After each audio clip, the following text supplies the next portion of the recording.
It's the Fellowship of the Geek Show, a weekly podcast about comics, the comic book industry, and other geek pop culture. Music courtesy of Manny the Martyr. And now, on with the show!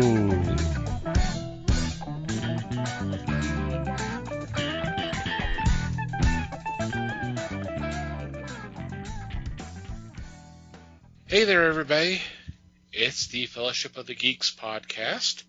My name is Thomas Chick, and joining me for this episode is Mike Marlowe. Hey, gang. Les Webster. Hello, all. And Liz Newman. Hello, everybody. How are you guys doing? I already know the answer to that, but go ahead and answer it. Do we really have to? We got to sum that up into a couple of words. We're fine. Yeah. Just fine. Just fine. I'm okay. I'm okay, you're okay. Well, I wouldn't go that far. So we're halfway there then? I'm okay and you're not? You're almost there. Yeah. Okay, I'm not okay and you're okay? Wait, I'm confused now. Yeah, don't try, man. Just let it. Just let it go. It ain't worth the brain space at this point. Yeah. Those of us who have any left. Oh, God. I hope everybody out there's okay. So, he asks, what's been going on in your corner of the galaxy? And ducks are run for cover. Oh, man. What's Liz willing to share this week? Right. Yeah, last week was kind of short to the point. I guess part of last week, too, I was still kind of in shock. But, yeah. So other than that, I've been watching a lot of movies. And see, that's how much in shock I was. I let it go by that I watched all 4 hours of Zack Snyder's Justice League. So, yeah. So that's going to be old news by the time this drops. Right. Although, like I said before, it wasn't bad. I still wouldn't say it was great, but it wasn't as bad as the other one. And honestly, if you've seen the first one, before you watch the second one, watch the first one and see why everybody just wasn't, if you liked it, still watch the first one. Because when you watch the second movie, what the first one was supposed to be about, it's a totally different story. I mean, completely different story. Even the characters are different. We had a Flash in one who was so jittery and unconfident and, annoying, The second one, he was more sure of himself, knew what he wanted, how to get there, so it wasn't kind of the puppy dog of the group. So that was pretty cool. Zack Snyder always does a good soundtrack. I love the music that he uses. Anytime a director will take time to put Nick Cave into a movie, I'm all about it. So,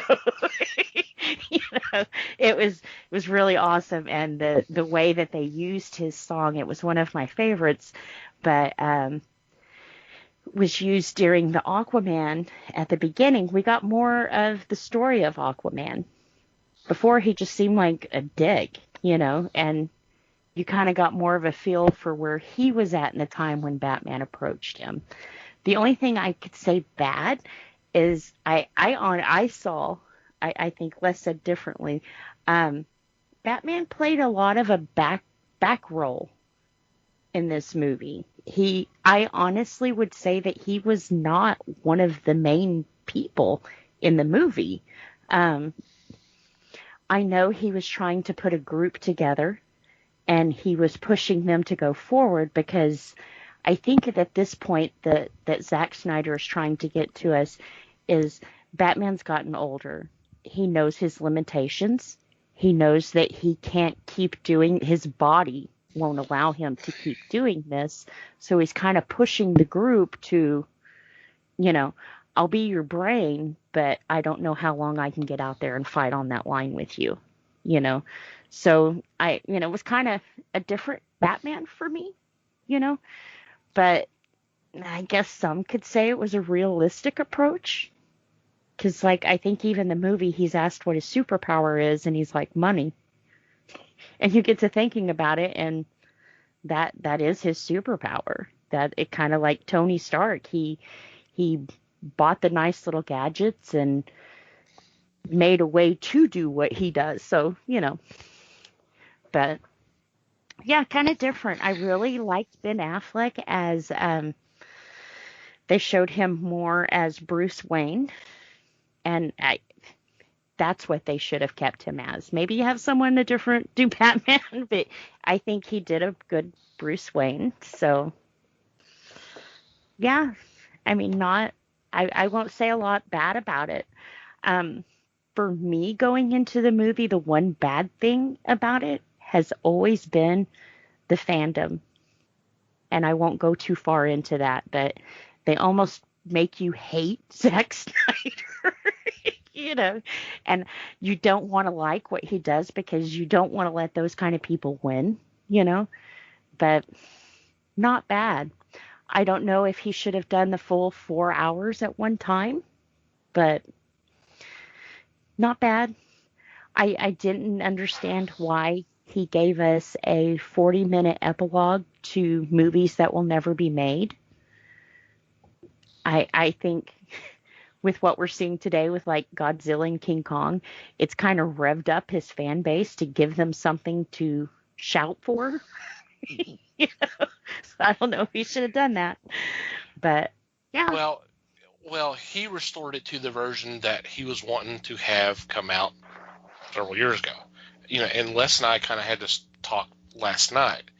The reason why the theatrical version didn't work was because Snyder wrote and directed a 4-hour film.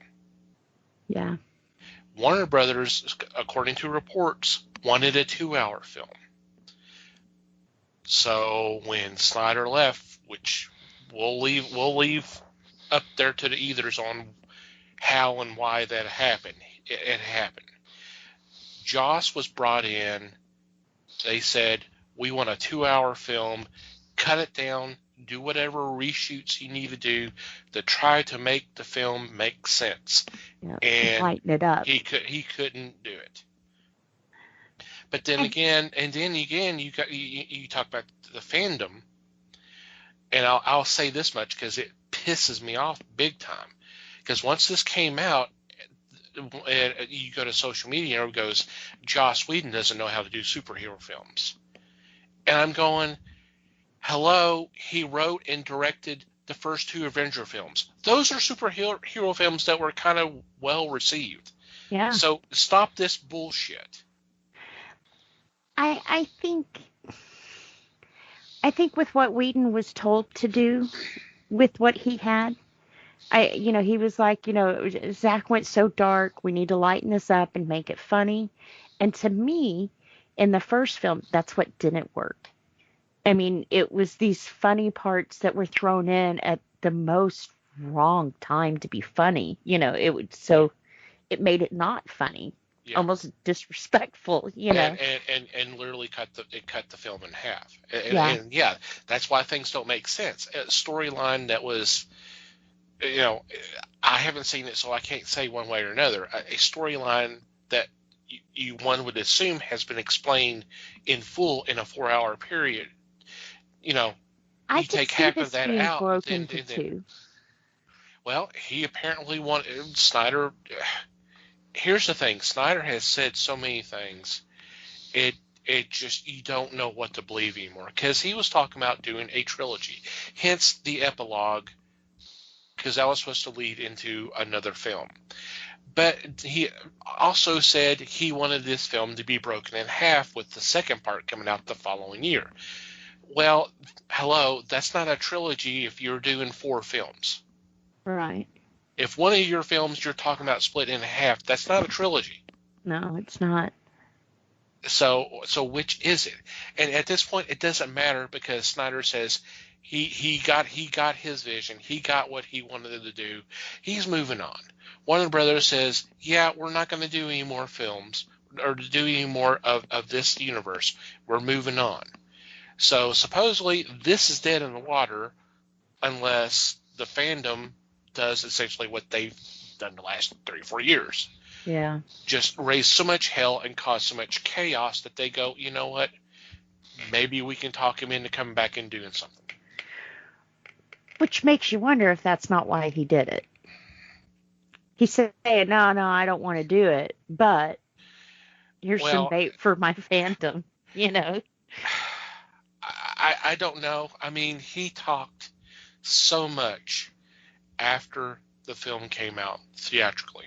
He talked about all the things he did and wanted to do with that film. So yeah. I think he's always wanted to put out this version of the film. He got it. I think he can go, you know what? That's done. There's other things I want to do. I'm going to move on. And right now, I'm going to believe him.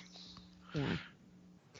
But, you know, he said he didn't like the first one, but then he admitted to not watching the first one. Well, how do you know you didn't like it if you didn't watch it? You know, that's the whole reason I watched his in the first place. Les was talking about that last night. Is that, you know, people hating on stuff that they hadn't even seen. And we've talked about that even regarding comics. Oh, I hate this. Dude, the book doesn't come out for another 3 months. How you hate it? Yep. So. Because somebody told me I did. Well, yeah. Yep. They're saying this is going to happen. Well, you know what? Reserve judgment, because, you know, they may do something kind of interesting with whatever they're talking about doing. Yeah. I mean, it wasn't horrible. I mean, like I said, the biggest part I hated about this movie was the fandom. And honestly, if I take all my biased opinion out of it and everything else, and I put myself in Zach's shoes, if I would have seen the first one and I knew the second one was really what I wanted for the first one, I think I would have been pissed too. You lost so much by them cutting like Victor's dad out of the whole thing. You lost so much of the emotion and sacrifice and everything in the first one. There was just so much added. But then it kind of makes me wonder too, if some of this wasn't added after people were like, well, the first one sucked because of this, and this. And so now he's got a checklist of, okay, well, in the second one, I don't want to do this, or this. From the stuff I read, which, you know, it's going to surprise some people because I have bashed this. I admit that, you know, I can't deny it. I've done that. Yeah. And maybe I've been unfair on that, and I'll accept that. Supposedly, the only thing he added was stuff with the Joker. No. That was supposedly, that's what I've read. No, Liz was saying that the ending of the movie, the epilogue, was there, and that did not exist in the first one. Well, I understand, but she was talking about the whole thing with Victor's dad. Yeah. People complain about that, so he added more stuff to it. And it's like, well, no, it was there originally. It was just taken out. In terms of reshoots, Snyder apparently did not do much. It was just the Joker stuff, from what I understood. I could be wrong. It wouldn't be the first time. See, I don't know. Like I said, to me, the second one was so much a different movie. Even down to the bad guy at the end. You know, it was...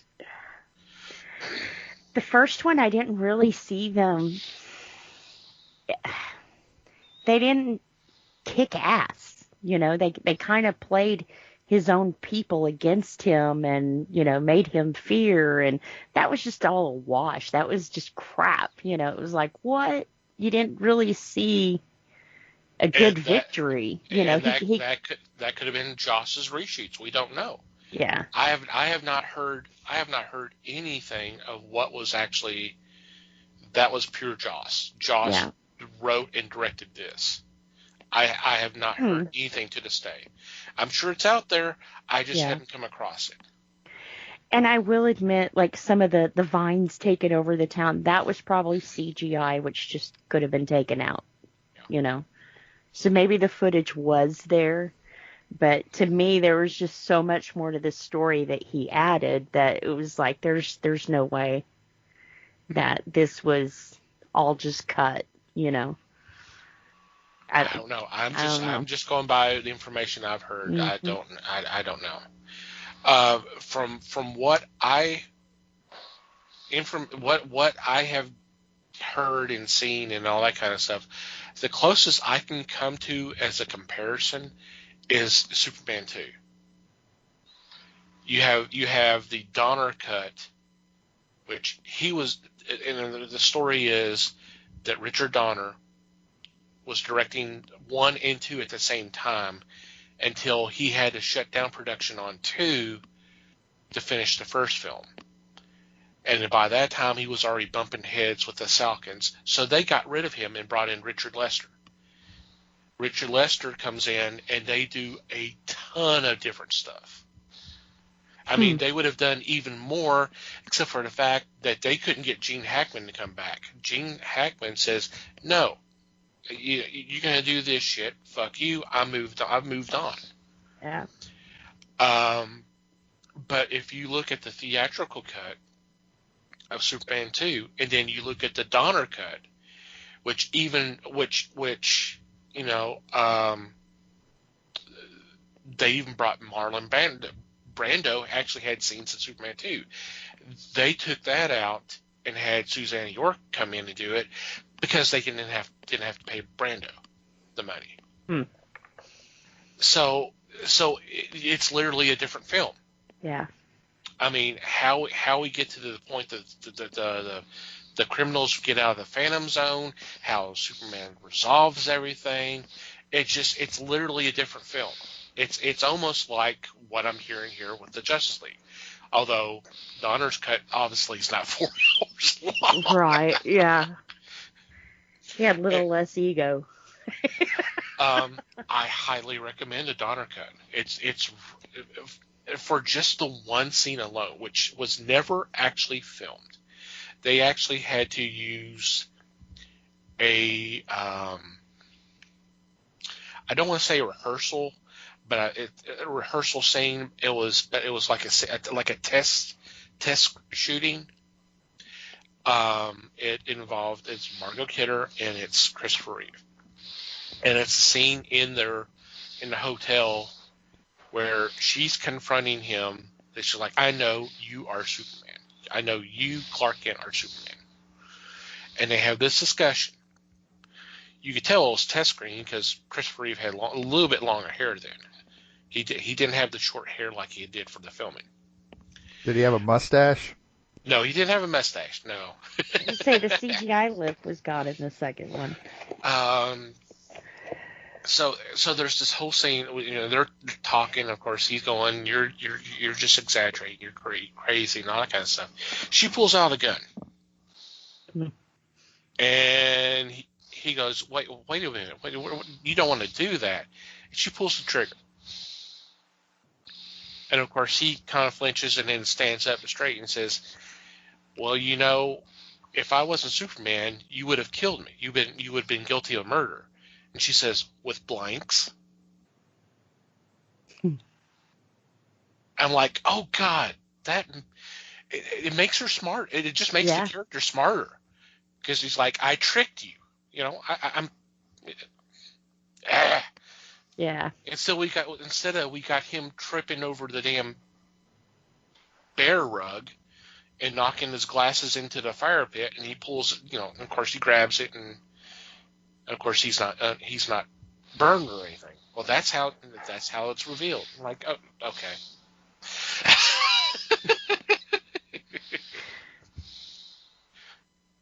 All right, I think whatever. in Justice League 2, it's revealed when Lois sees him and starts going, Clark. Clark. That bugged me. That bugged the hell out of me. I know there were some people complaining about how Gale was saying cow in that scene. And I'm like, but you don't have a problem with Lois Lane standing in front of Metropolis cops going, Clark, and you going, hello, secret identity, Yeah. You don't think they're going to tell somebody? Okay. It's like being married to a superhero 101. You don't say my name in public. I think about that meme of it's a couple images from old world. One of them's from World's Finest, and someone went in and kind of redid the dialogue balloons, and it's Clark Kent walking up to Batman and Robin, and Batman goes, Clark Kent, and Robin goes, Superman, and then the next thing is you see that classic meme of Batman slapping Robin, and go, yeah, that makes sense. You just called out secret identity. You're a fucking moron.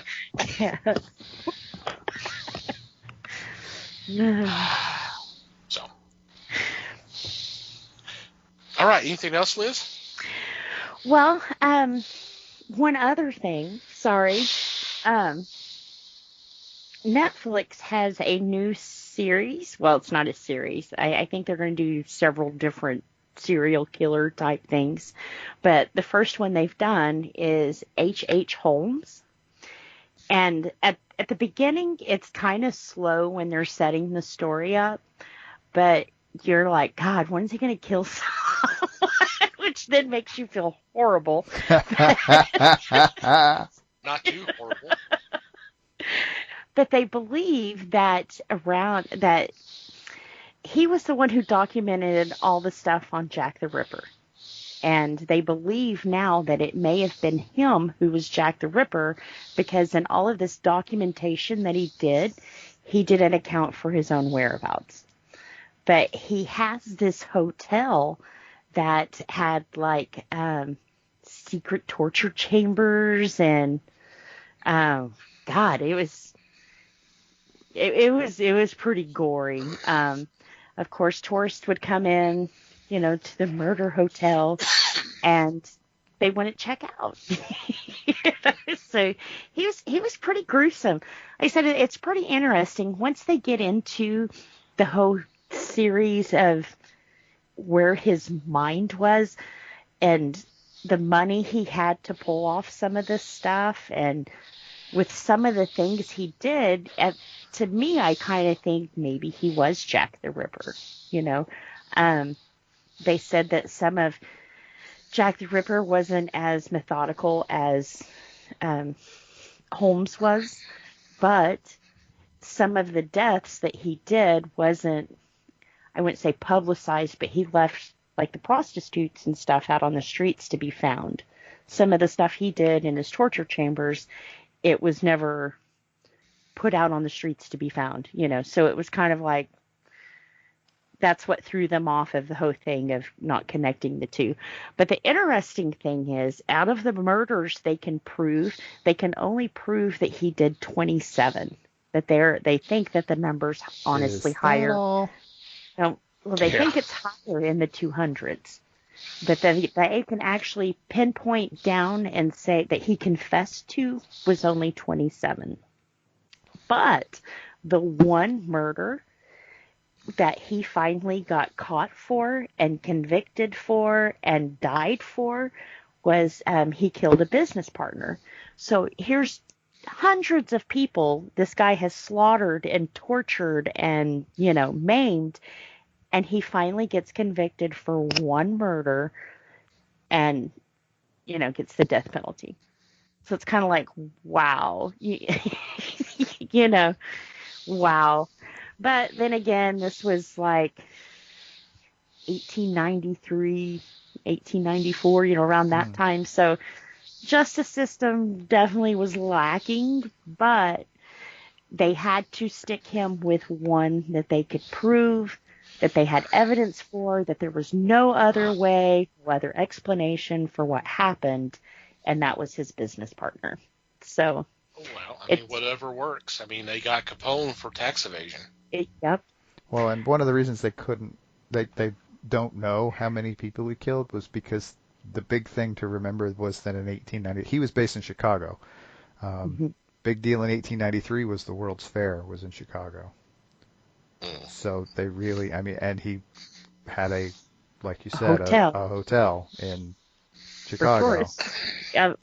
There were a shit ton of tourists in Chicago that year. Right. Who knows how many people he killed? That's the deal. But the story does tell from, his early years. Like I said, that's kind of boring, but it does set up for him to be the person he was, the influence and stuff that he had. So you kind of do have to watch that. But then once it gets into the killing and then they get into the trial, so you get a whole complete story. I think they handled this really well. And that I've watched a lot of serial killer stuff, but this one's pretty good. I have to hand it to Netflix. They said the beginning's a little slow, but if you make it past that, it picks up. What's this thing called? It's called H.H. Holmes, America's First Serial Killer. Cool. It's pretty cool. This isn't giving you any ideas, right? I was about to say, guys, we need to be on notice there. Phil's like, she ain't gonna leave her house to come kill us, man. We're good. I said, with all the crime shows I watch, I know where to put your body, how to clean up. Right, Phil's the one we have to worry about. Don't piss me off. I just told you he's leaving for 2 weeks. Or so we think. Yeah. Cows need food. I wonder what he thinks about all this. That's what I wonder. So we're being told he's going to be gone for 2 weeks. Really? Yeah. Hey, plausible deniability, boys and girls. So yeah, but that's probably the exciting stuff that I've done this week. So, but I mean, hey, Justice League was 4 hours, so. Well, that was last week, so yeah. That crept into this week too, I'm sure. But anyway. Yeah, well, part of why I'm willing to let you ramble on for a while is because I don't really have much this week.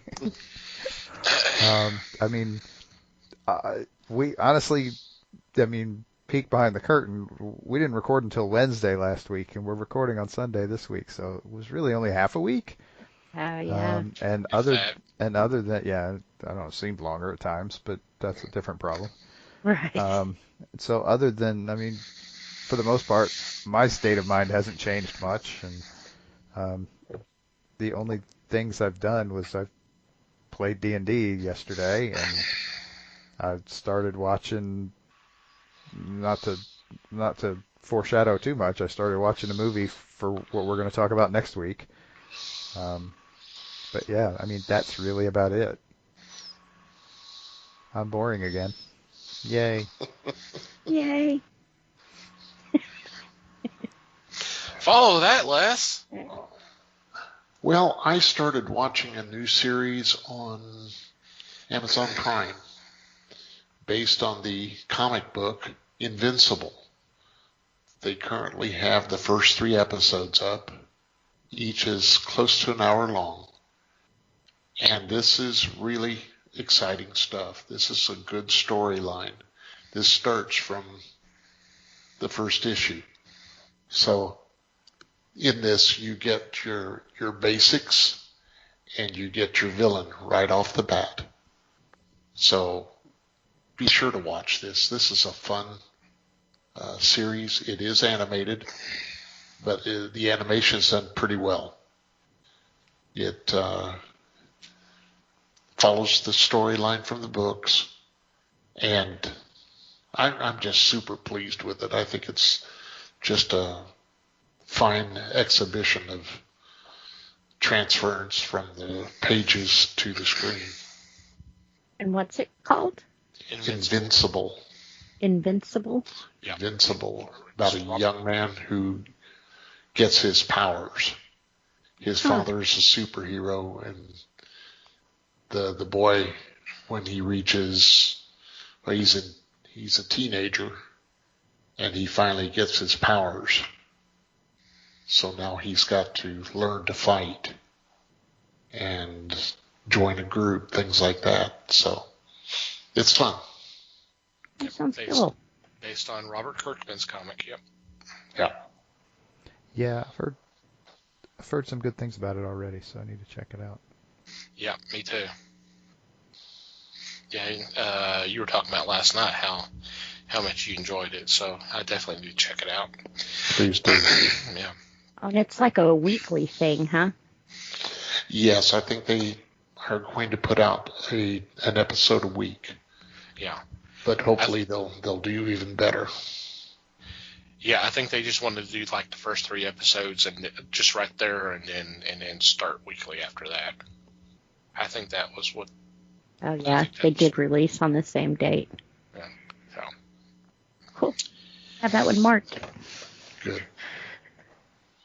Not a lot from me. I've been doing some reading. I picked up the second Doctor Doom trade, and I think that actually completed the series, which was only 10 issues. Really enjoyed the hell out of it. I've talked about this before.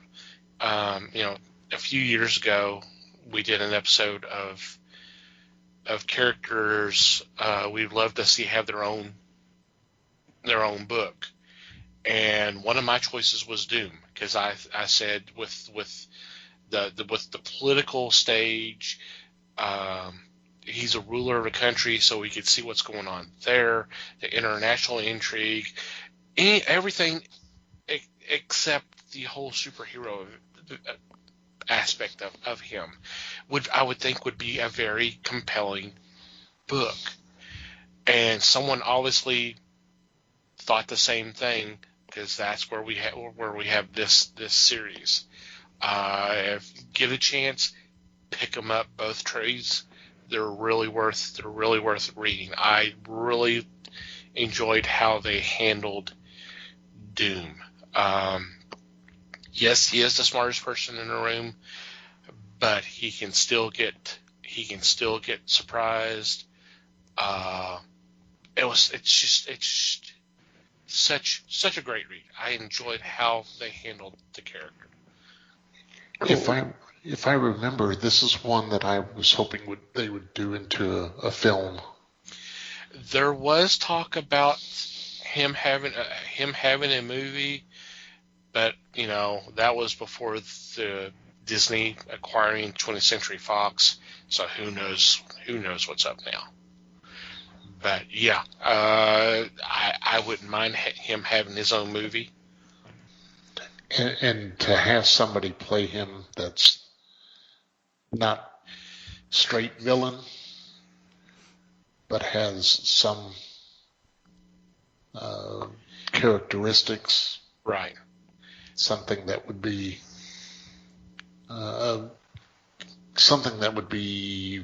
beneficial, make the fans like him a little bit, and not play him like they have in the Fantastic Four movies, like an idiot. Well, yeah, I'm not going to get into the movies, but yeah, I mean, that's the thing about the book. He's not really treated as an anti-hero. So it's not like I didn't really cheer for him through this book. I was just going, okay, how is he going to get around this? What's going on here, and trying to figure out the whole mystery. Because I'll give a little bit of a synopsis. There was international event, and it was set up that he was the culprit. So that brings the attention of the world on him, including the United Forces and all that kind of stuff. So he was kind of like a hunted man. Yeah. you get the right script and you get the right actor. It would be a really good movie. And you avoid the stereotypical he's a bad guy, so he's got to make all these stupid, lines, that kind of thing. Yeah. So I would definitely love to see that. But it's a shame this book was only 10 issues. I don't know if it was canceled due to sales or it was only intended to be this long. Regardless, I could read more. It was. I enjoyed the hell out of it. Cool. All right. For this week, we are joined by Madeline Holly Rosing. She returns onto the show for talk about her new project, Boston Metaphysical Society. There's a new adventure coming out on Kickstarter. It's going to be released on the 30th, and of course this episode drops on the 4th, so the campaign's already going to be underway, but definitely check that out. We'll have a link in the show notes for you to check out her Kickstarter, and she just kind of gives an update about what's going on with the team, what's been going on in her life, especially with everything as crazy as things have been the last year, and what's coming down the pike. And bonus props to Mikey, who handled the interview. He did a really good job. But she's an easy interview. Well, that's true. But, so. On that note, here is our interview with Madeline.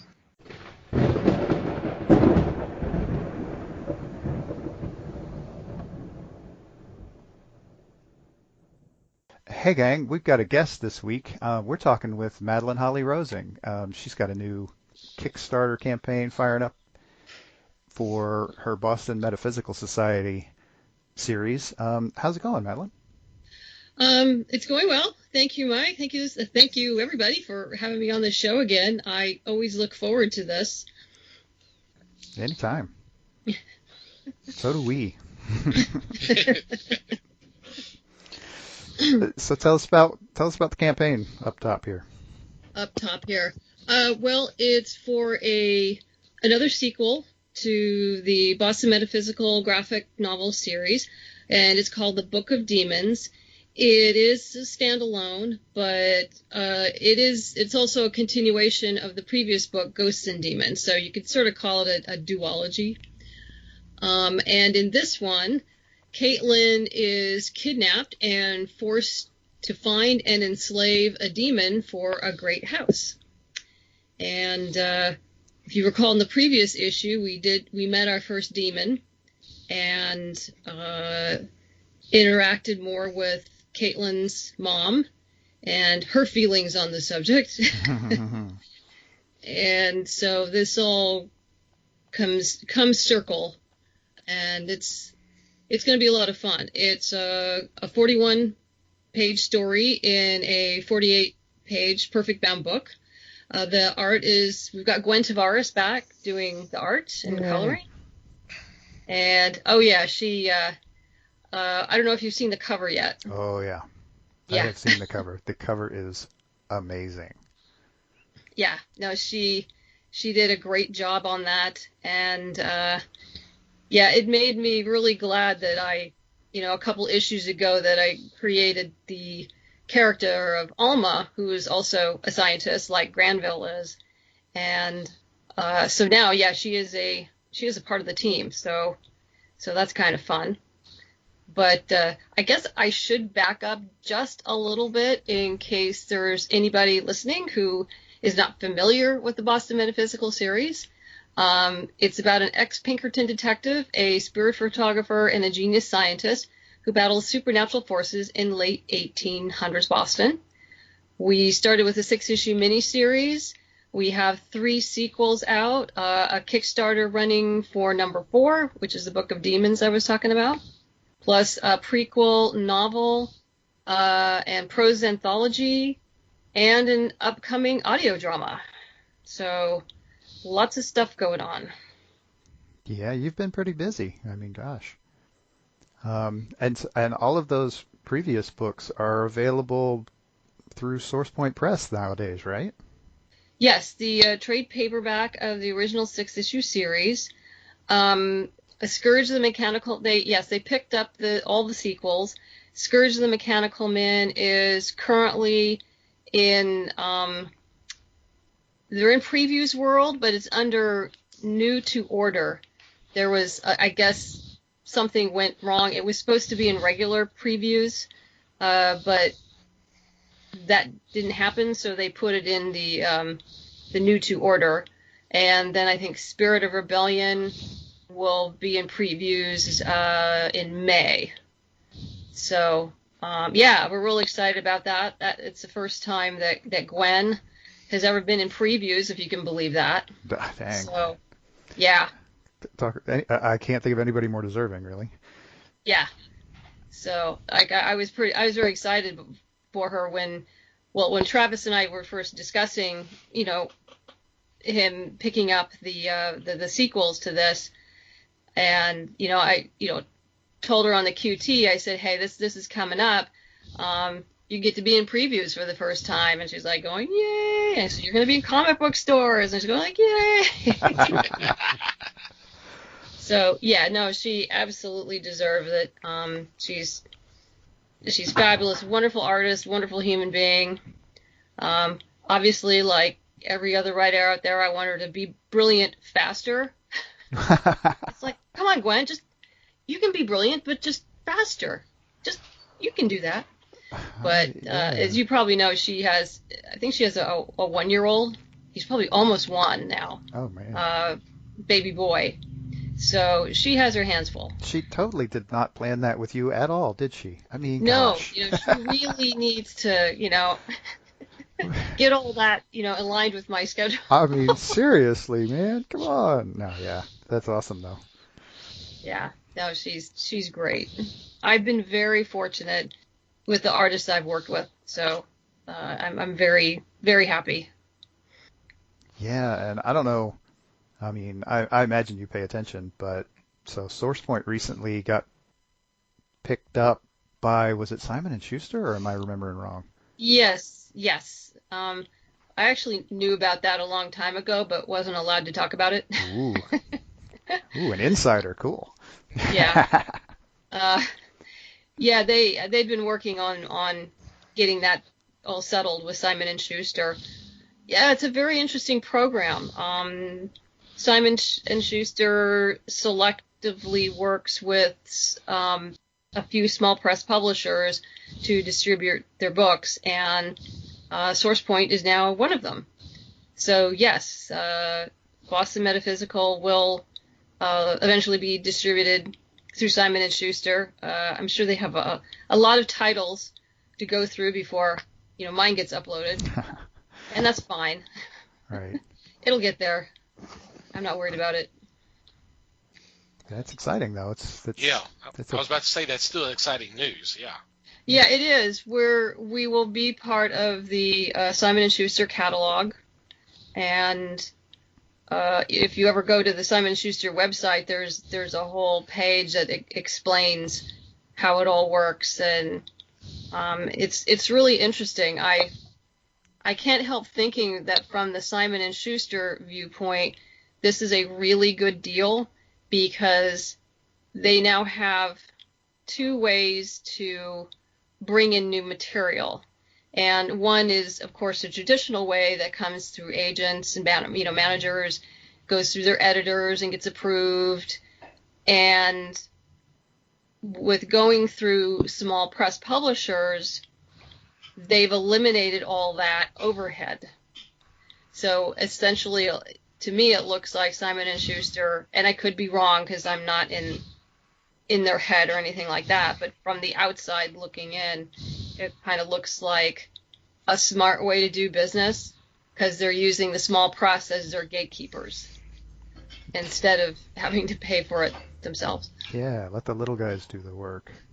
Absolutely. Well, and it's not like... Yeah, but then Go ahead. It's not a bad thing. It also means that we get to reap the rewards of that. Oh, totally. So it is an interesting business model. And I'm wondering if some of the other big publishing houses will be doing something similar. Other than the fact that we just saw that Penguin Random House is now going to be distributing Marvel.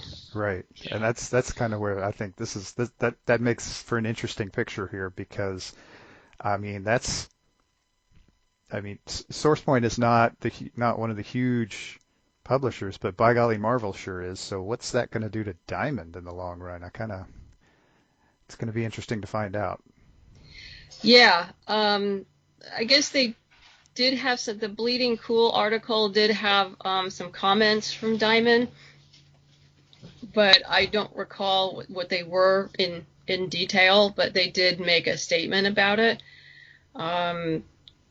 Though I'm not sure the statement actually really said anything. Often those don't, because it's a press release, and press releases are weird and don't say much sometimes. But yeah. So the whole industry is changing, and it's going to be interesting to see how it all pans out. Yeah. Yeah, it's been changing. Of course, the pandemic has accelerated that change. So because SourcePoint Press is not the only comic book publisher here recently who's signed up with Schuster. So there's been a lot of that going on. So it's a very interesting time, to kind of watch this and see where things go from here. Yeah, no, it is. And I know I was very happy, signing up with SourcePoint, in that during the pandemic, they reorganized and did some interesting business pivots, and, they're booming. They're doing really well, whereas some other small press publishers are not. Yeah. So they really did some out-of-the-box thinking, and I have to commend Travis and Josh and the whole team for really sitting down and thinking about other ways to approach the business, other than just, Diamond being the end-all, be-all. They're doing several different types of distribution systems, so it's I'm very happy to be on board. You mentioned the audio drama. Can you go into a little bit of that, and which is it a particular story, or is it an original story, or? Sure, it is an original story. It's called Boston Metaphysical Society: The Ghost Ship. It takes place during the time period of the original 6-issue miniseries. I sort of offhandedly refer to it now as under the case files of Boston Metaphysical Society. The stuff they were doing in between, looking for the shifter and other things. And I had met Eddie Louise and Chip Michael, who are the writers and producers and sound engineer and composers for an audio drama called Sage and Savant at, I believe, Clockwork Alchemy. And we became friends, and Eddie Louise insisted that I needed to do an audio drama for Boston Metaphysical, that it'd be perfect for it, and I agreed with her. So during pandemic time, I said, well, this is the best time as ever. Let's just get this done. So I outlined an 8-episode series of about a half hour each episode, and just Samuel, the original 3 leads are in it, Samuel, Caitlin, and Granville, and that was really for budgetary reasons, because I am paying my actors, so... That's good, yeah. Yeah, I am paying my actors. I hired Eddie Louise, she's my script editor, and Chip, her husband, is sound engineer and composer, so I have, veteran audio dramatists, as part of the team. Since I didn't know what I was doing, so, it helps to find people who do. Absolutely. Right. And actually put out our first casting call a few weeks ago for the 3 leads and the narrator, and we're doing callbacks. We've narrowed it down. So we're doing callbacks and some read-throughs in a couple weeks. Then I'm sure I'll make an announcement of who the finalists are through Kickstarter. Let everybody know. And then we'll be doing our second round of casting for supporting characters, one which will be Thomas Edison, who will be in 3 of the episodes, and an older gentleman by the name of Charles Emerson, who's head of House Emerson, and a young Irish man, about 19 years old, by the name of Jimmy McLaren. And yeah, it's a lot of fun. It was really interesting learning how to write audio drama. It's very, in some instances it's similar to comics, but not. You do more directing, on the page for your voice actors, and anyway, it's been a really interesting process. But the plan is to run a Kickstarter for that in the fall. That's awesome. Very cool. Let us know when that happens. We'll see. We'll make sure to plug it. But given that you came into comics kind of through screenwriting, as I recall, yes. How different is the audio drama thing from that? From screenwriting? Yeah. Yeah, it probably is closer to screenwriting than comic book writing, but the difference is, like I mentioned, is with the audio drama, I do get to direct in my acting, because it just, for my actors, which you don't want to do in a normal film screenplay, you don't want to really tell your actors what to do, because one, that's the director's job, and also often a good actor knows better than you do of how a scene will play.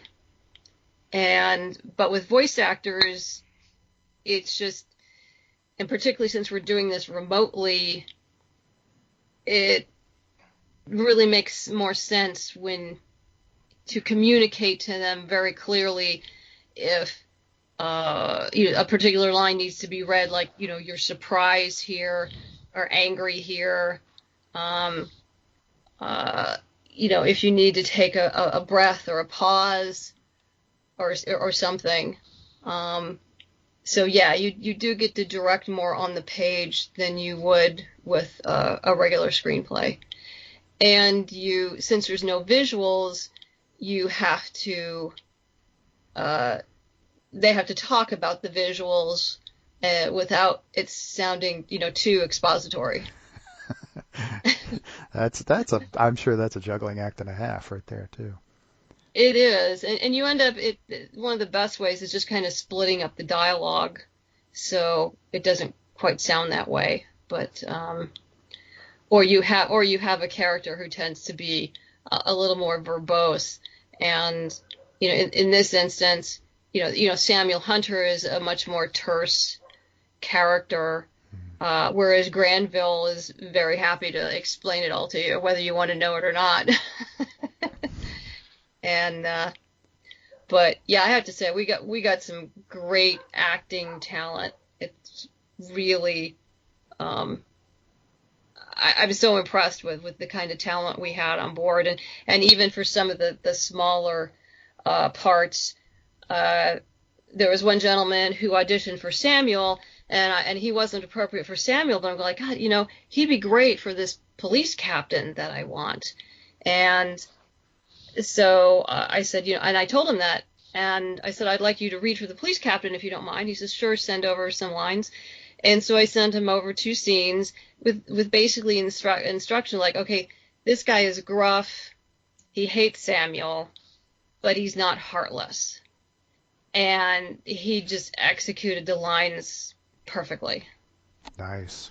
And it was like, yeah, that's him, because it was like you get a good voice actor and you can feel the empathy come through, and that was really important to me, that even though he didn't like being treated like an errand boy and resented who Samuel was, he still had a heart. And, he's only in 3 short scenes in 3 different episodes, and he seems to be very happy about it. Well, good. I mean, I would hope that he kind of managed to find the role that was best suited for him, and so I would hope that's kind of what he wants. I don't know. Yeah, and what was been very fun and for me, and also I feel honored, is there were several backers from the graphic novel who auditioned. I wondered if that was going to happen when you sent that out in your newsletter. Yeah, well, if there was any professional voice actor, and there was a number of them who were professional voice actors, and they said, "Can we audition?" I said, "Well, yeah." Of course you can. I'm not sure any. I don't believe any were chosen, but they might be chosen for another part. Just not necessarily the 3 leads, and it's pretty impressive. I don't know. I was just. Oh, and there was another backer who contacted me who said, "Oh, my mother loves." She didn't realize she was talking to me. She goes, "Oh, my mother loves Ms. Holly Rosing's graphic novel and her work, and so she told me to come audition for this." That's awesome. It's like I said, well, okay, this is Ms. Holly Rosing, and by the way, tell your mother hi and thank you. But but yes, please, audition. Feel free to audition for Caitlin or any other parts later on. We welcome to hear you. But yeah, we were swarmed with auditions. So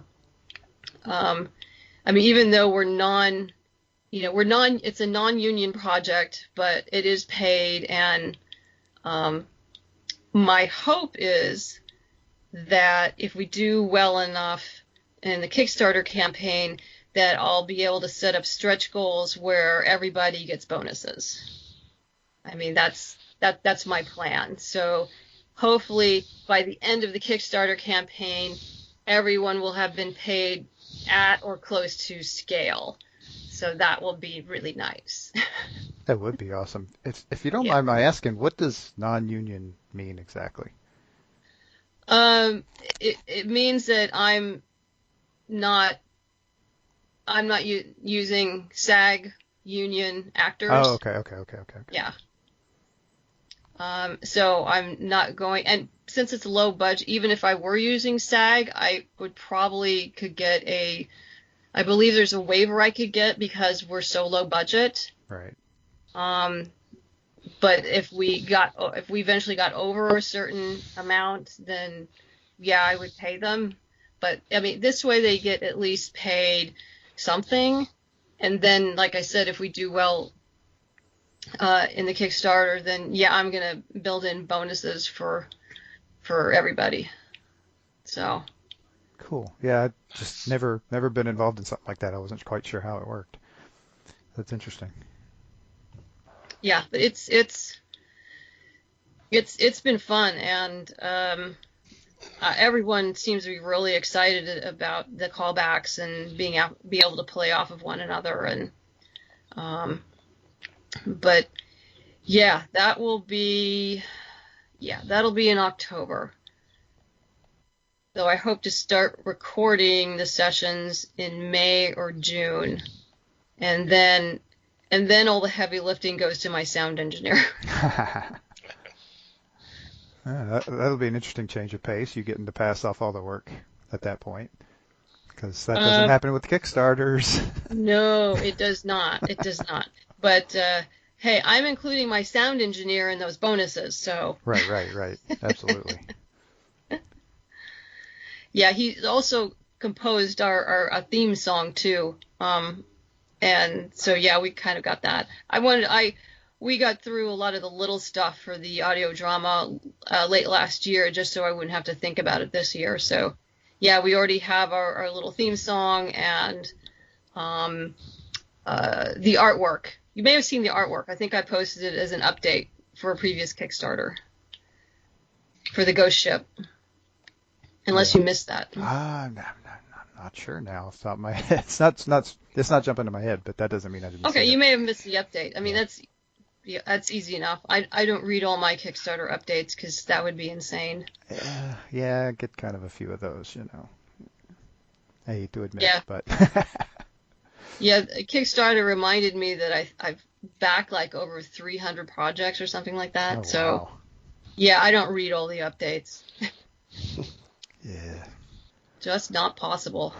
No, yeah, especially the ones I have to admit I do sometimes skip. Not yours, of course, not yours, but sometimes during the campaign there tend to be a lot of updates, which is great. Yeah. But a lot of it is also kind of cheerleadery stuff, and I'm not gonna lie, I kind of let some of it go by the wayside. I will Yeah. start paying attention as soon as I see hey, we're charging your account for this. I'll start paying more attention to them because, that's when you're starting to get information. And you want to congratulate your creators and stuff at the end, and so that's when you pay attention. But yeah. No, yeah, I agree. I mean, you do have to communicate, and the first week it's usually the most communication, and then I know what I do is I do just milestones. It's like, okay, we've made our, for 50%, or if, we made our funding goal, this is great. Here's our next stretch goal. This is the next thing you're going to get. And if there's any really important updates of, something that's happened that, backers need to know. So.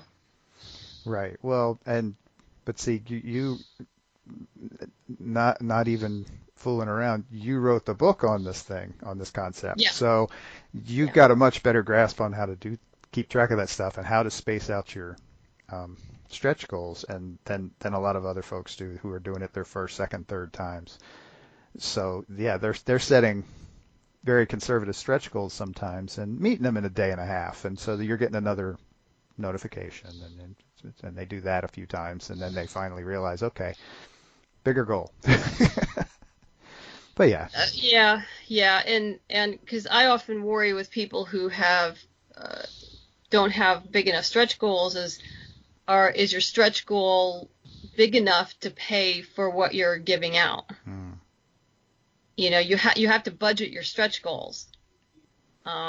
It's like, as you know, I do prints, and oh, by the way, we got some fabulous prints coming up for stretch goals. I got some new artists on board that are just amazing. Cool. Doing some pinups. But yeah, you should be, for those planning to do a Kickstarter out there, when you're budgeting your stretch goals, you have to build in, okay, I paid my artist X amount of dollars.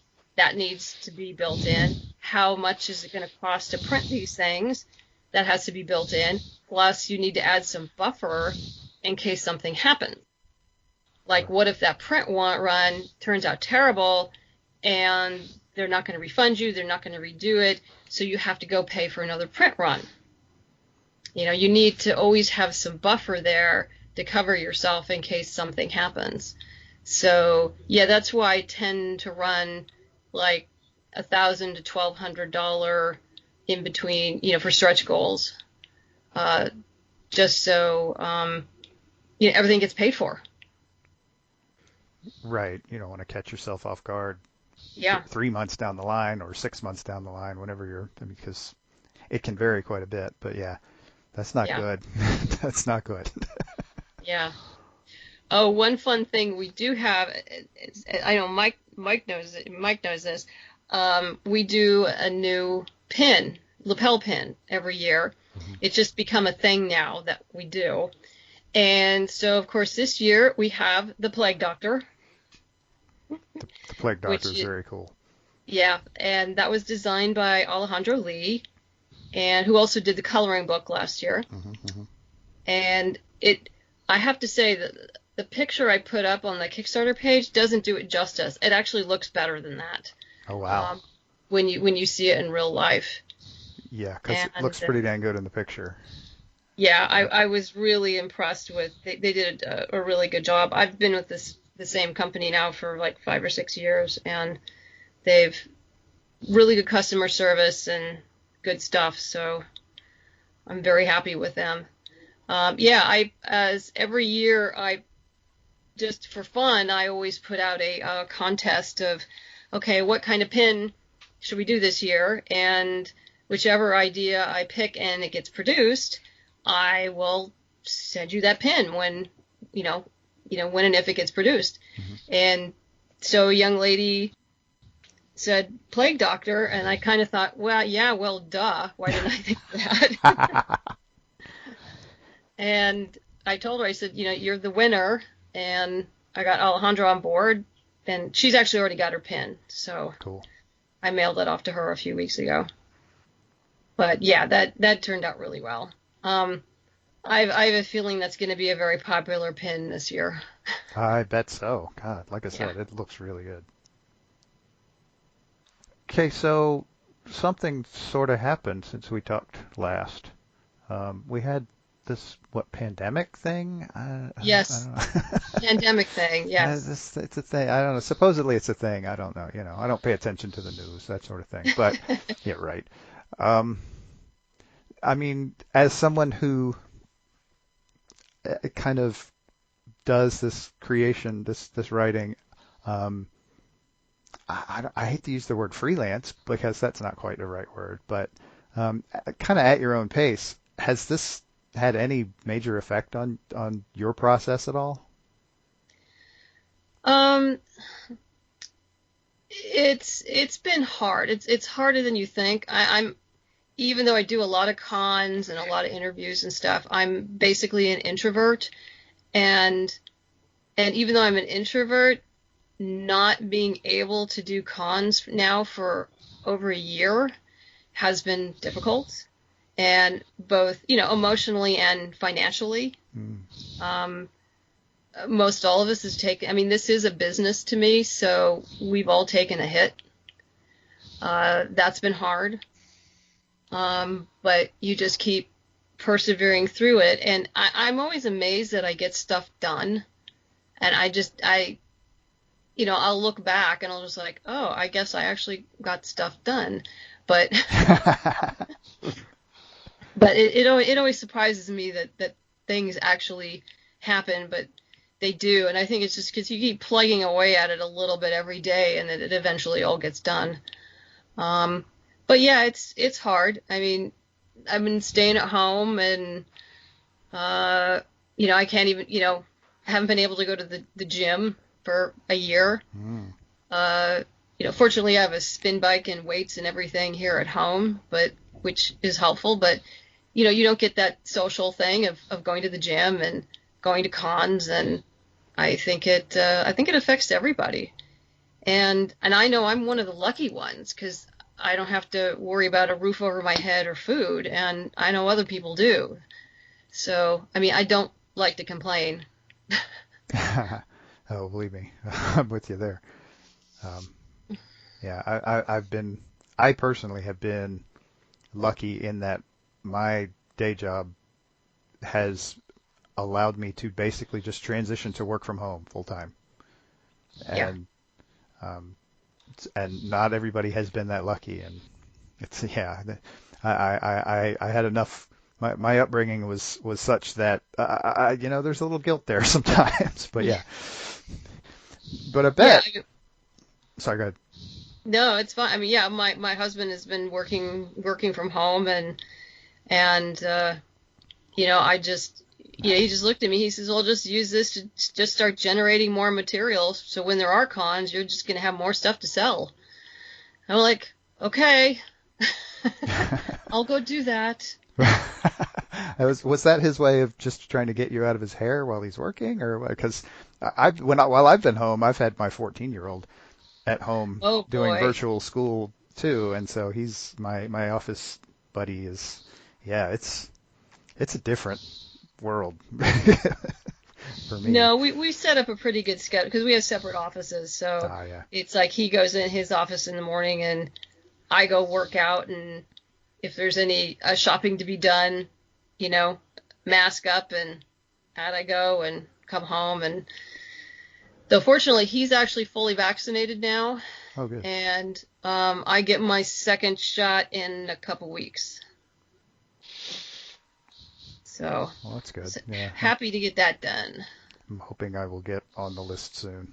But yeah, I just kind of lucked out because a neighbor told me there was a local pop-up clinic that people weren't showing up to their appointments, so they had extra. And it's Pfizer, so you've got to use it or they have to throw it out. Right. And so I just went up there and hung out, and they had leftovers, so I got it.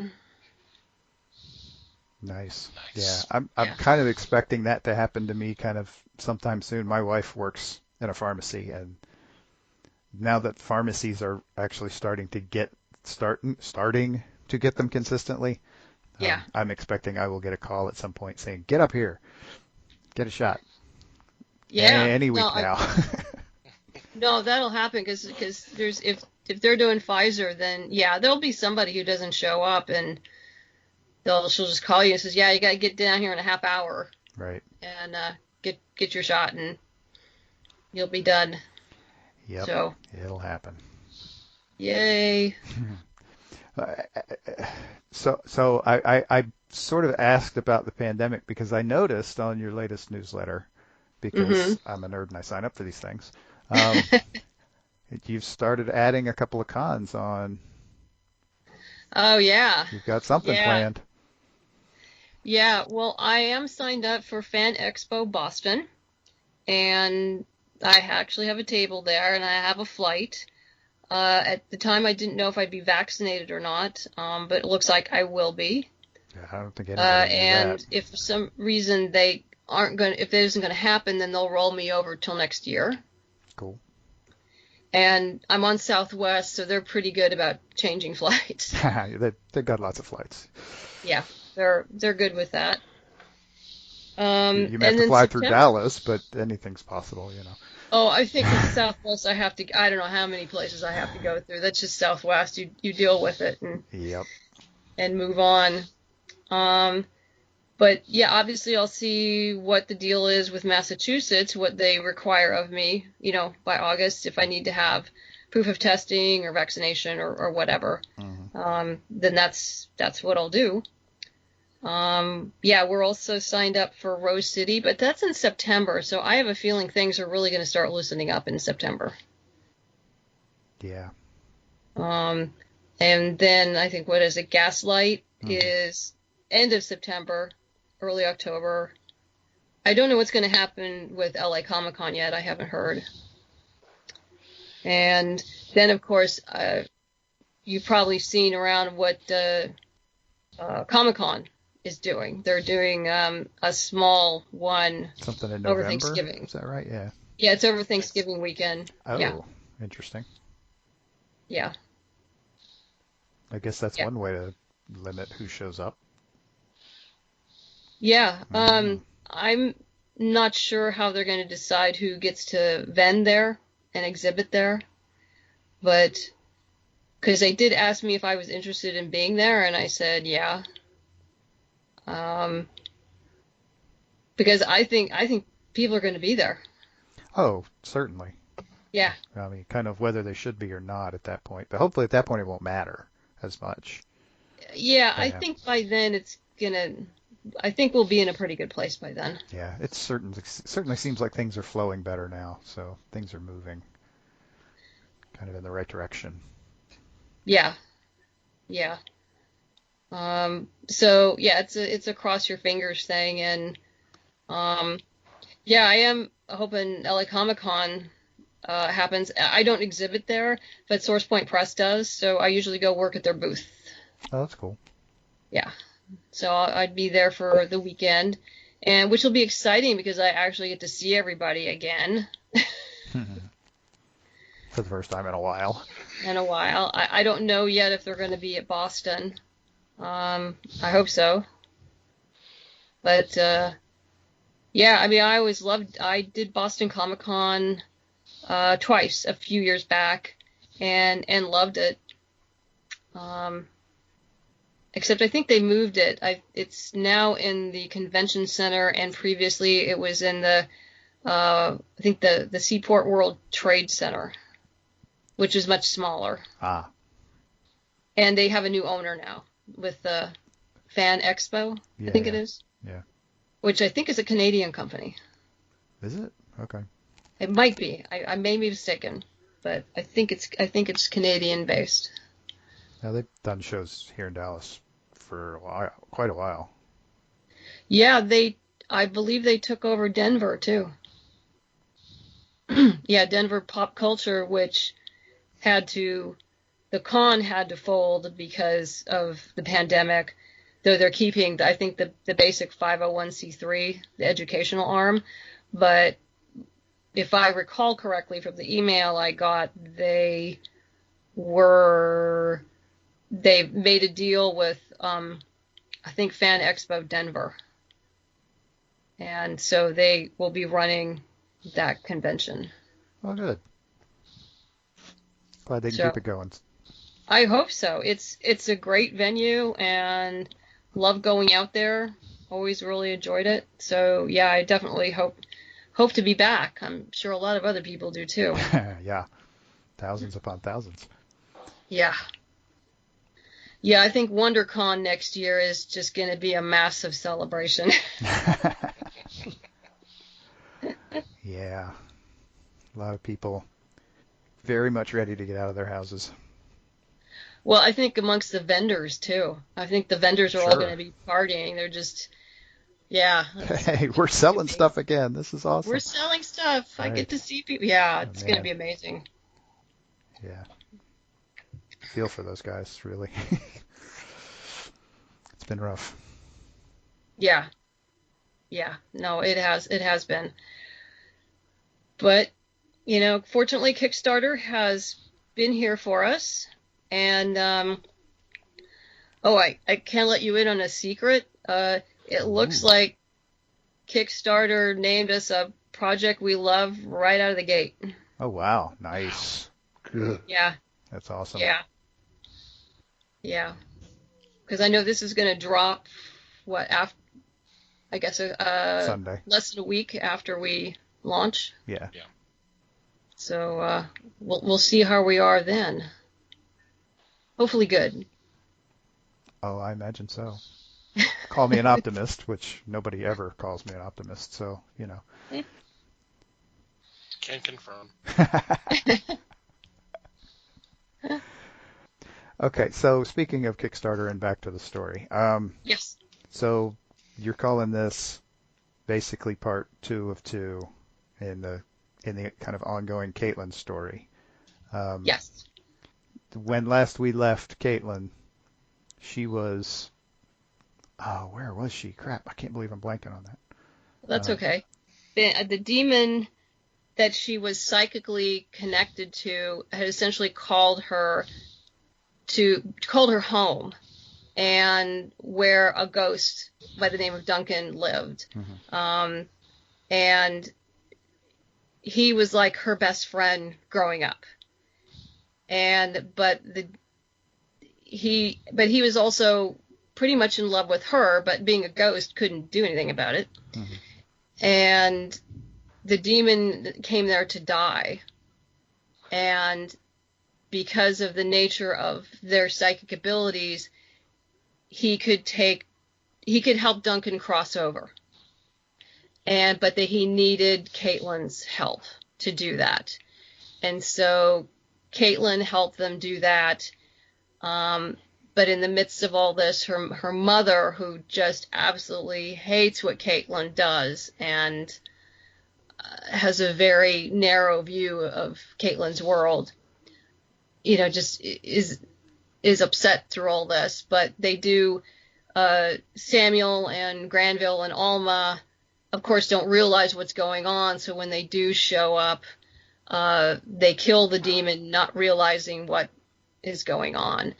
And it's very devastating to Caitlin, but they don't have much time because she is wanted for, sedition and union organizing. So she and Alma have to get out of town immediately. So we leave them basically fleeing the scene, and with her mother basically saying that, something has to be done,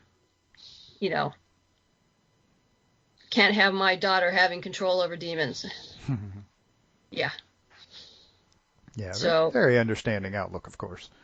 yeah, really understanding outlook. Yes. Totally. Needless to say, they don't have the best relationship. Not so much, no. Not so much. Not so much. She had a very good Caitlin had a very good relationship with Andrew, her father.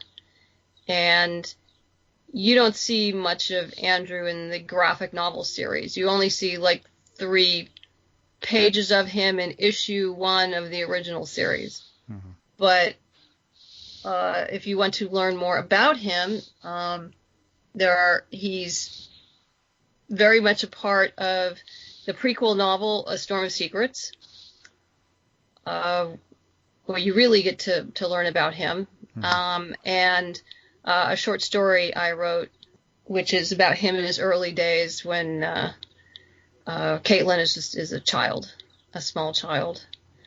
And he's not working for Samuel, he's working for a murder detective, as they used to call them back in the day, and helping him solve crimes.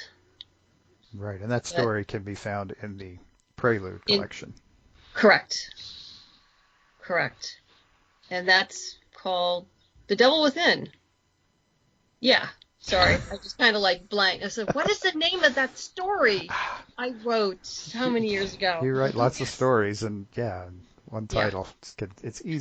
Can easily slip through, you know. Yes. It's all good. Yeah. That's called The Devil Within. And you also meet a young Elizabeth Hunter in that story, who you meet a grown-up Elizabeth. Actually, then she's Elizabeth Weldsmore, but she eventually becomes Elizabeth Weldsmore Hunter, and you meet her in A Storm of Secrets. So there's linkage throughout all the stories. Mm-hmm. So that's why I try to, when people are brand new, if they come to the table, my table, and they say, well, okay, this looks beautiful, this looks great, what do I start with? And I tell them the best things to start with is the trade paperback and the prequel novel, A Storm of Secrets, because that lays out the entire foundation of the world and the series and the major characters. And that seems to work really well. Which reminds me, I should probably add that as a reward tier. There you go. As I'm talking out loud here, oh yeah, that might be smart. It's absolutely. Maybe. It wouldn't hurt. It wouldn't hurt. Wouldn't hurt. I bet you get a lot of interest in that. Yeah, just those 2 things. Right, because it's getting to be a sizable chunk of material to tell people, oh, just read everything. So yeah, that's a harder sell than, oh, here's these 2 things, read these. For sure. Yeah. No, it is. Though we do have various reward tiers of just to catch up. Like I added a catch up number 1. Say you missed Ghosts and Demons, mm-hmm. So you can get both physical copies. Nice. Of Ghosts and Demons and the Book of Demons. You can get everything if you have the trade, but you don't have anything else. And also, I always have the New to Boston series, which is the people who just like the graphic novels, so it has all the graphic novels. Cool. But yes, now that I'm talking out loud here, I should probably do the trade and the novel package. I think it's a good idea. Yes, I do. You're right. You're right. Okay, so if you haven't gotten the idea so far, definitely go check out Madeline's the Kickstarter for Boston Metaphysical Society, the Book of Demons. It's live now. I will put links everywhere I can put links, and I will link to Madeline's stuff all throughout the show notes so that nobody has any excuses for missing anything. Thank you. And thanks for coming and chatting with us again. Thank you, guys. I really appreciate it. Hey, thanks a lot. Thank you very much. Thanks, Les.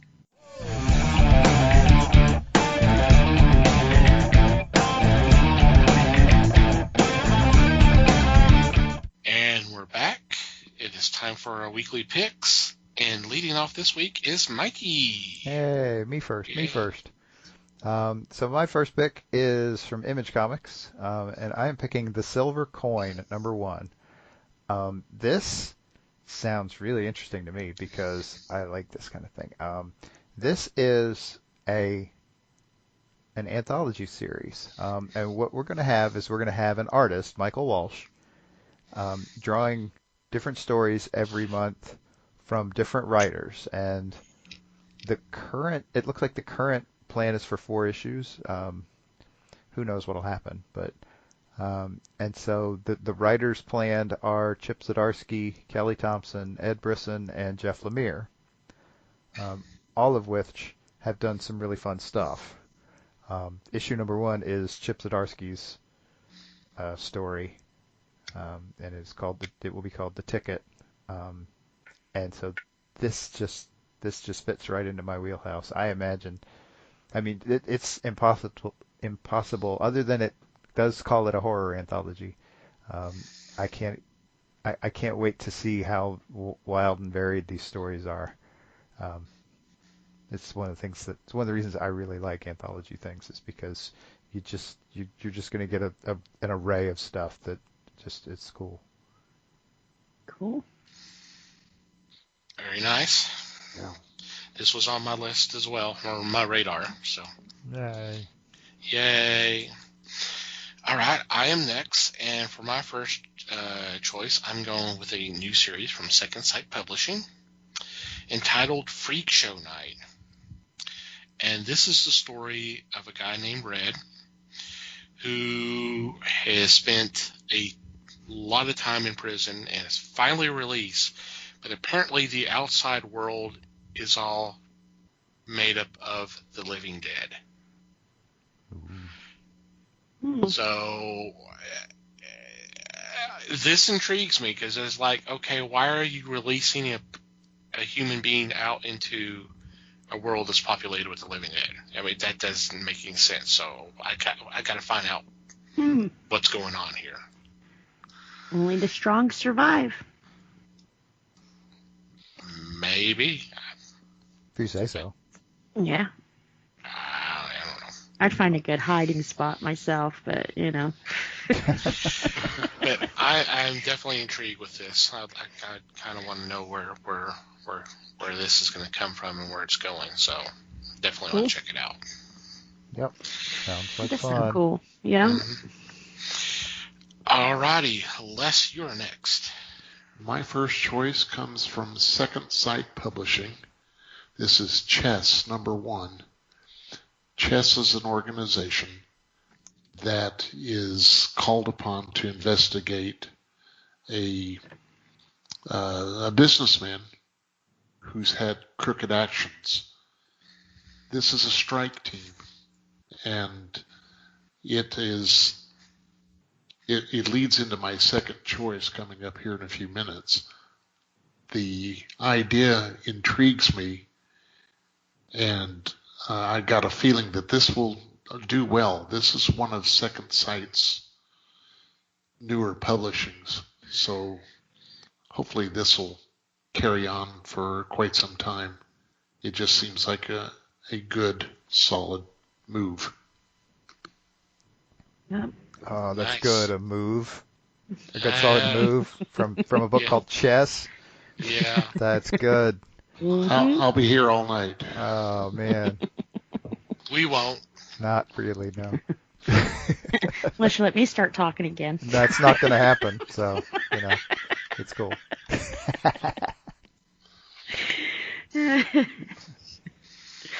All right, Liz. Speaking of you talking again. It right. did happen, see? Speaking of you talking again.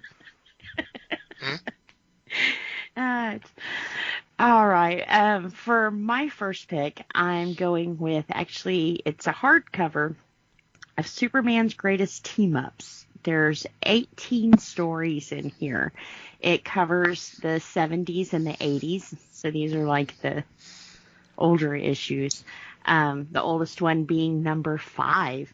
So in this team up, we're getting 18 stories about Wonder Woman, Aquaman, Mr. Miracle, Batgirl, Black Canary, Flash, and even Santa Claus. And Clark Kent. Should be pretty good. Like I said, I always like the team ups when they do this, so it's finally all collected for us. Should be pretty good. Nice. I agree. Very nice. Alrighty, Mike, you're up again, I believe. Okie dokie. Well, speaking of flashbacks, not even very long flashbacks, very, very short flashbacks. My second pick is from Zenescope, and this is part of their Tales of Terror Quarterly series, and this one covers H.H. Holmes. And Dun-dun-dun. in this context, we have obviously plenty of references, but this is basically a story set 100 years later with a potential copycat killer in Chicago.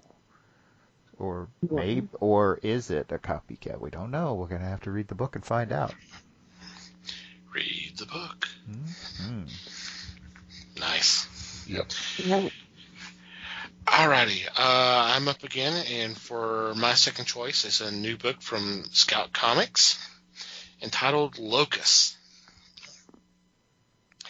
And this is a story about a plague that encompasses the earth that makes people turn into locusts. So I'm going, okay, this is going to be kind of interesting. And we're focusing on a story it's on a fisherman and his elderly mother and how they try to survive in this brand new world. I'm just intrigued that, hey, it's kind of an apocalypse, there's a plague, and they're not turning into zombies, they're turning into locusts. It's something different. Very different. So very biblical. Yeah. Yeah, true. At least an interesting twist on the idea. Cool. Yeah, definitely. Alrighty. Les? My second choice comes from Second Sight also. It's called Blowtorch number 1. And this is a character from the new issue of Chess. This is about one of the characters who has a personal mission, and that is to save the woman he was once in love with. And it seems that she may be in a government experiment that he wants to redeem her. So I'm in on this one too, because back to back and being offered at the same time as the number 1, I'm ready for this one too. Cool. In for a penny, in for a pound, huh? True. Sounds interesting though. Yeah. It does. It's a good way to start building a superhero universe. Yeah. Alrighty, Liz. All right, for my second pick, it's from Antarctic Press. It's called Death by Life. This story will take place after the Angelic Wars, and Death is kind of being kept under a watchful eye. He can keep his powers, but only to do his job. He can't wreak havoc anymore. Dang it! Dang. Well, he gets bored, right? That's kind of boring. So he finds something new to him. It says an event occurs which has Death feeling something new to him, a touch of the living. So should be kind of different. They say that it'll shake the very foundations of existence. You know, Death getting empathy and they all compassion. say that. Gosh. You know, right? World's still here. But yeah. What's up with that? God.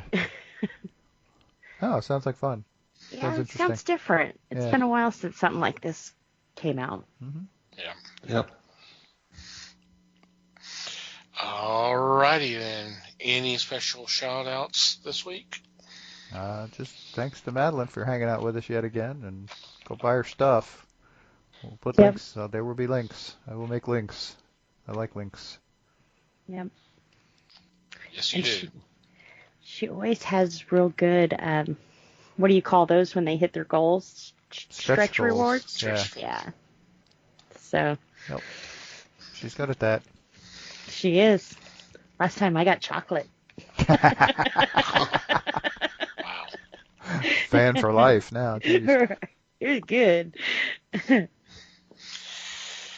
right. Go ahead and do our regular shout outs. First one to shout out Pop Goes the Culture Podcast Network for allowing us to be part of a great group of fellow podcast people. Definitely check them out. A link will be in the show notes as well. We also want you to check out the fine men and women who make up Potter and Family, who spread the word of the fellowship on Twitter by retweeting our links. Recommend that you check them out as well. The easiest way to do that is do a search, hashtag Potter and Family, all one word. Just scroll through, whatever catches your attention, click on that link, and please download that episode. And I hope you have a good time. Thank you guys for your support as always. I want to thank Mary the Martyr for supplying the music to our podcast. There'll be a link in the show notes. You can check out their fine music. And finally, you, dear listener, thank you for downloading and listening to today's episode. We do appreciate your support as always, and we value your feedback. If you have a comment, question, suggestion, complaint, observation, what have you, please send them our way. We would love to hear from you. There are several ways you can do that.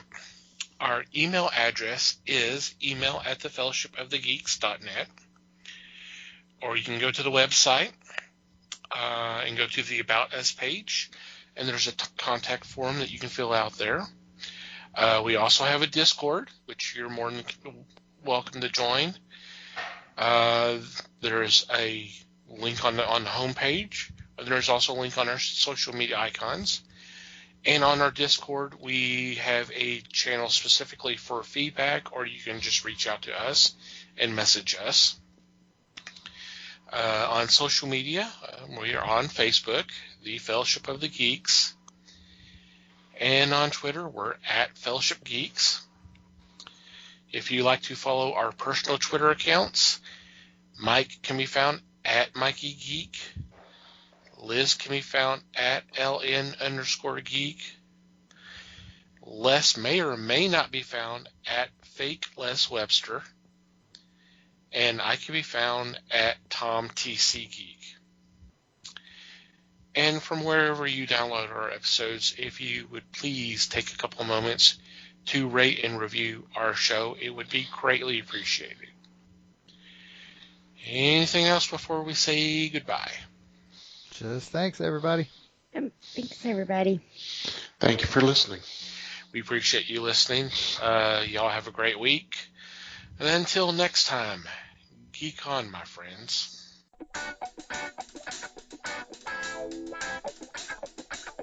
We thank you for listening to the show. Comments, suggestions, and questions can be sent to email@thefellowshipofthegeeks.net. You can follow us on Facebook at The Fellowship of the Geeks and on Twitter at Fellowship Geeks. Until next time,